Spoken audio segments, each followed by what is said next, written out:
नमस्कार, मेरा नाम है चेतन चौधरी।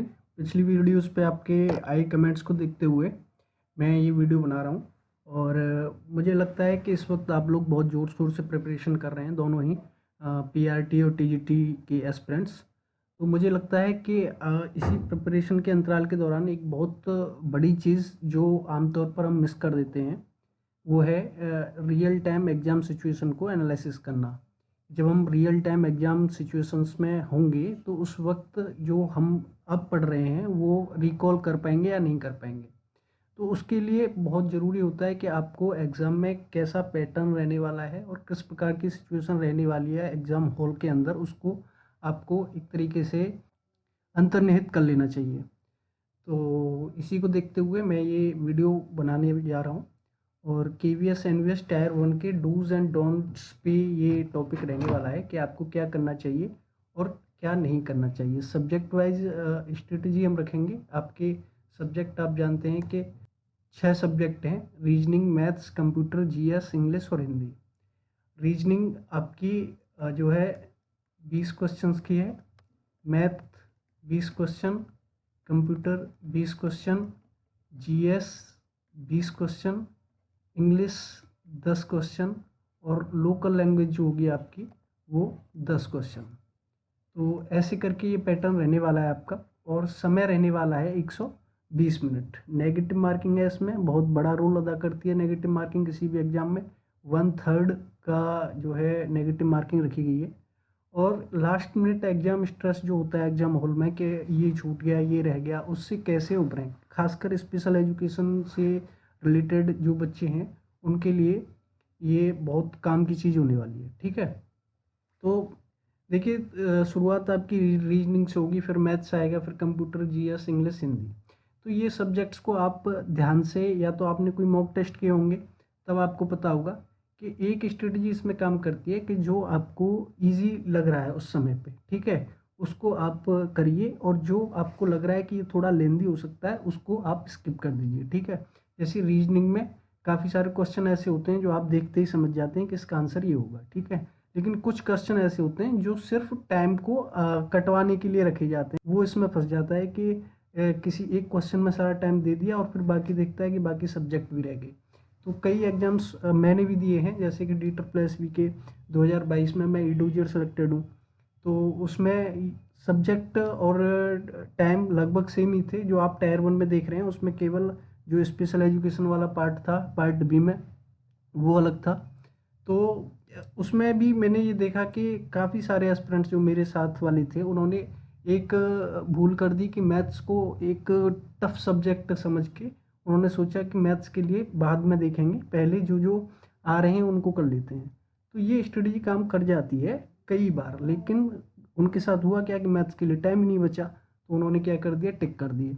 टिक कर दिए, नेगेटिव मार्किंग थी, बहुत बड़ा लॉस, केवल एक ही सब्जेक्ट दे के गया, मैथ। ठीक है, तो ये आपको नहीं करना है। मैथ्स को क्या होता है कि मैथ्स का एक फोबिया जो होता है ना, हम में से कई बच्चों में ये फोबिया होता है मैथ्स का। तो आपको करना क्या है कि केवल मैथ्स के क्वेश्चंस को एक बार समझना है। ठीक है, केवल पढ़ के और क्वेश्चन करने नहीं लग जाना है, पहले समझना है कि आप इस क्वेश्चन को कर पा रहे हैं या नहीं कर पा रहे हैं। कई बार क्वेश्चन की लैंग्वेज ऐसी होती है जो पढ़ने में बहुत टफ लगती है, लेकिन जब उसको हम थोड़ा सा ध्यान देते हैं तो फिर जो वो क्वेश्चन है वो हमसे आ जाता है। तो मैथ्स के लिए आपको सिंपल स्ट्रेटजी ये रखनी है कि थोड़ा सा समय देना है क्वेश्चन को पढ़ने में और समझने में। ठीक है, मैथ्स हो गया आपका। रीजनिंग हो गई, रीजनिंग में केवल लेंदी क्वेश्चंस को नहीं देखना है, लेंदी क्वेश्चंस को आप बाद में भी देख सकते हैं, पहले आसान वाले क्वेश्चंस को कर दें। लेकिन मैथ्स में ये स्ट्रेटजी नहीं अपनानी है आपको। मैथ्स में जो भी आपको लेंदी लग रहा है पहले उसको समझने के लिए थोड़ा सा टाइम दे खुद को। ठीक है ना, क्योंकि जो लेंदी होता है असल में वो आसान भी सबसे ज़्यादा होता है, ये कई बार देखा गया है। ठीक है, ऐसे एग्जाम्स में कंप्यूटर आपका बहुत जो है बहुत टफ लेवल का नहीं रहने वाला है। आपने देखा होगा कि EMRS के जो एग्ज़ाम्स हुए हैं वो पिछले पेपर्स मैंने सारे देखे हुए हैं, TGT PGT के जितने भी एग्ज़ाम्स हुए, और उसमें JSA का एग्ज़ाम हुआ। तो अभी मैं देख रहा हूँ कि जो कोचिंग और कुछ लोग जो मॉक टेस्ट करा रहे हैं, तो वो मॉक टेस्ट में कंप्यूटर जो सब्जेक्ट है उसका लेवल रख रहे हैं वो बहुत हार्ड, जबकि कंप्यूटर का जो लेवल अगर मैंने पेपर से कंपेयर किया EMRS वाले से, तो उसमें बहुत ज़्यादा इजी है जितना मॉक टेस्ट में ये लोग रख रहे हैं। तो आपको बिल्कुल, अगर आपके मॉक टेस्ट में कंप्यूटर जैसे सब्जेक्ट में भी कम नंबर आ रहे हैं तो आपको घबराना नहीं है। आप एक बार फिर से EMRS के जो पेपर हुए हैं उनको देख लीजिए। कंप्यूटर का लेवल इतना ज़्यादा हार्ड नहीं है, ठीक है, आप आसानी से क्वेश्चंस कर पाओगे। तो ये जो कंप्यूटर वाला पोर्शन है ये आपका श्योर नंबर देने वाला है, ठीक है ना।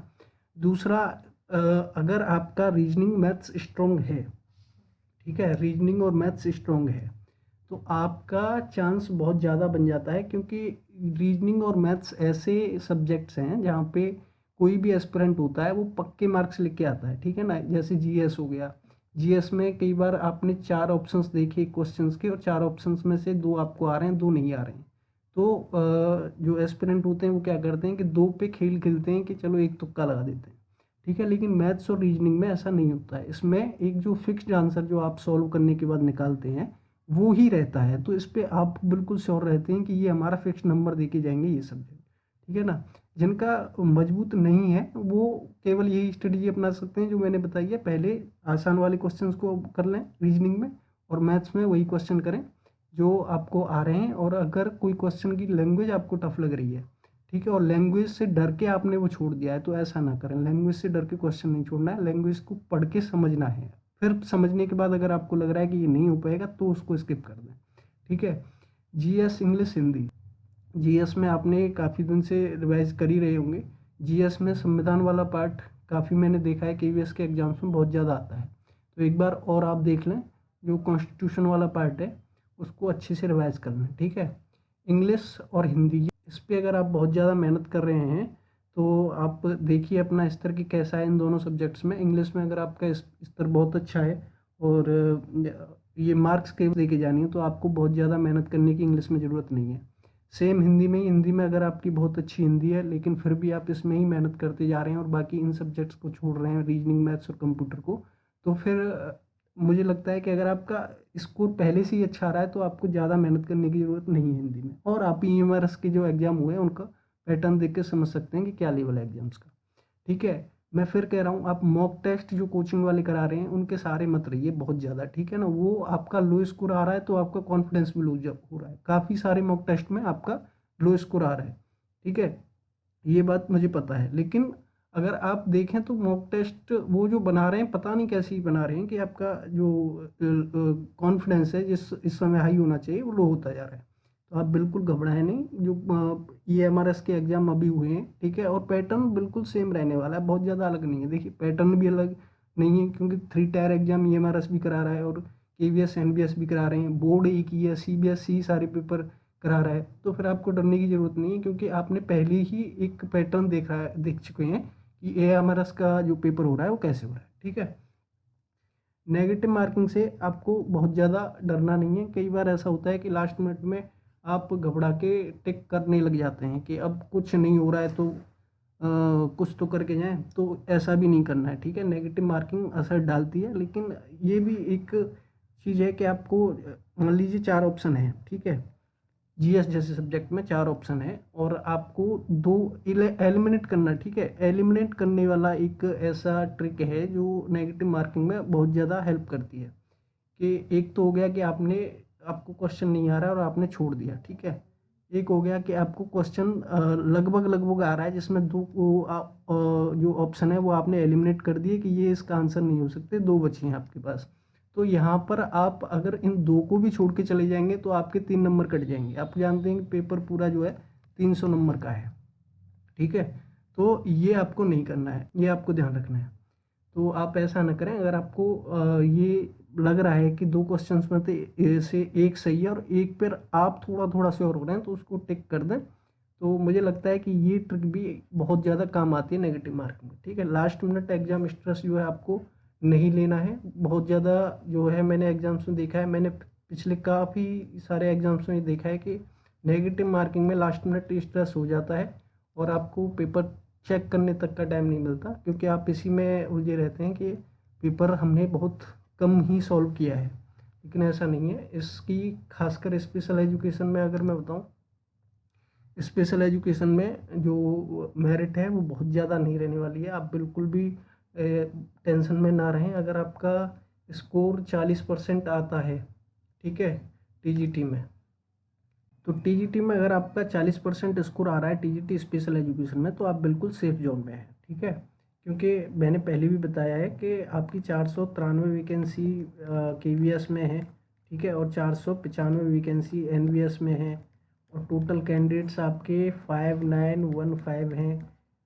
कहाँ है कंपटीशन, ठीक है। आपको 10x एस्पिरेंट्स में आना है, यानी कि 10,000 बच्चे चाहिए केवीएस को, और बच्चे केवल 5915 हैं। तो कंपटीशन तो है ही नहीं इसमें टीजीटी में, ठीक है। कुछ लोग बोल रहे हैं कि कोई मतलब मार्किंग रख सकते हैं ये 40% या कुछ ऐसा हो सकता है, लेकिन वो बाद की बात है। इसीलिए मैं कह रहा हूँ कि एक ऐसा भी आप बिल्कुल मत सोच के चलिएगा कि आप एग्जाम में बैठ गए तो आपको ले लेंगे, ठीक है ना। 33% तो आप मान के चलिएगा ही कि आपको हर हाल में लेके ही आने हैं, ठीक है। 33% ये आपके मार्क्स हो गए 99, ठीक है। 99 मार्क्स आपको लेके आने हैं टीजीटी वालों को, ठीक है। और बाकी 40% पे इसलिए श्योर हो सकते हैं आप, क्योंकि 40% ही रखेंगे। अगर बिल्कुल ही वो रही लो मेरिट रही तो 40% तक ये लोग लेंगे बच्चों को, ठीक है।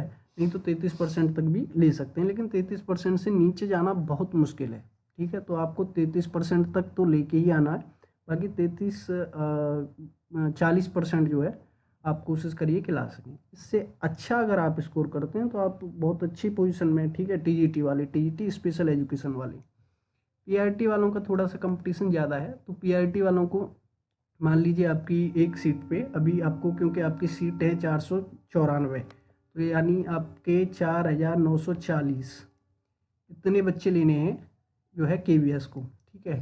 4940 बच्चे लेने हैं। तो आपका जो कंपटीशन हो सकता है वो मुझे लग रहा है कि 2 बच्चों का हो सकता है, और ज़्यादा से ज़्यादा हो सकता है 3 बच्चों का, ठीक है, एक सीट के लिए फॉर टायर 1।